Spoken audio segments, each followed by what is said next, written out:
long absence. Evil Twin X is back, trying to carve out some garage time and get back to my hobbies. I've been watching a few YouTubers and I've been getting inspired. Bob Mullins is a new YouTuber that I discovered, or actually he found my channel, and like myself, he has a lathe and he's much further along than I am, and he's having a hard time getting up and running, but he is plugging away and plugging away and plugging away, and I really like his tenacity. And like I said, it's inspiring, so I'm trying to get myself back into my garage and work on my hobbies. What I think I will do is do a partial disassembly. The previous owner that I purchased this from, he used to use it for turning wood. So there was a lot of wood and oil caked in all those little nooks and crannies. And before I start operating this at speed, I just want to make sure I clean out all those old wood chips and oils and gunk. I've done a surface cleaning when I first got this because I was so excited about getting the lathe. But I think I'm going to disassemble the carriage, get behind the apron, get in all those gears, make sure it's all cleaned out and re-oiled. You know, I've taken this apart, the tail stock already, but I'll do it again.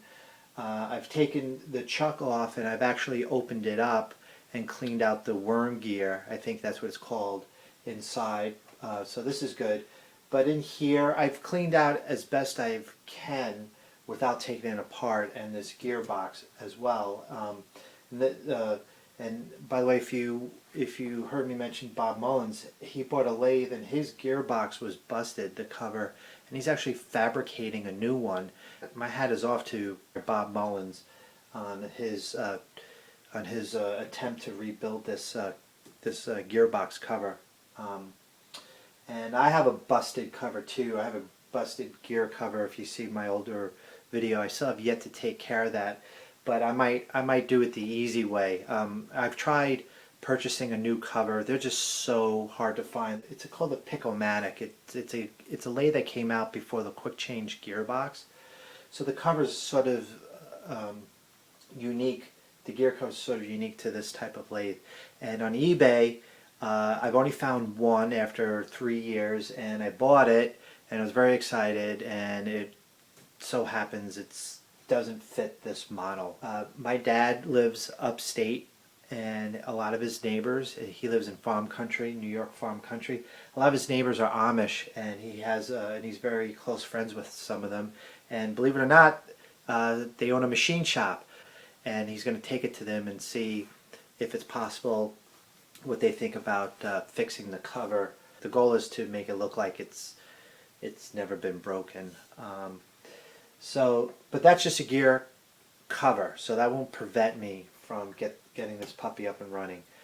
So this is a table that it's on, and I'm hoping to get a pair of legs for this lathe. When Bob bought his lathe, it came with the cast iron legs, and he doesn't need them anymore, so we made an arrangement, and hopefully I'll be getting those soon, and I'll have this puppy mounted on the legs off this bench, and this bench will finally be an area where I can sit down and work, and I'll probably put all the disassembled parts on this area, and so I can have room to clean them, and like when I need to stop, I don't need to pack everything up, I can just leave everything here. So I'm getting excited to get my hands dirty and get this old lathe up and running, and start turning some metal.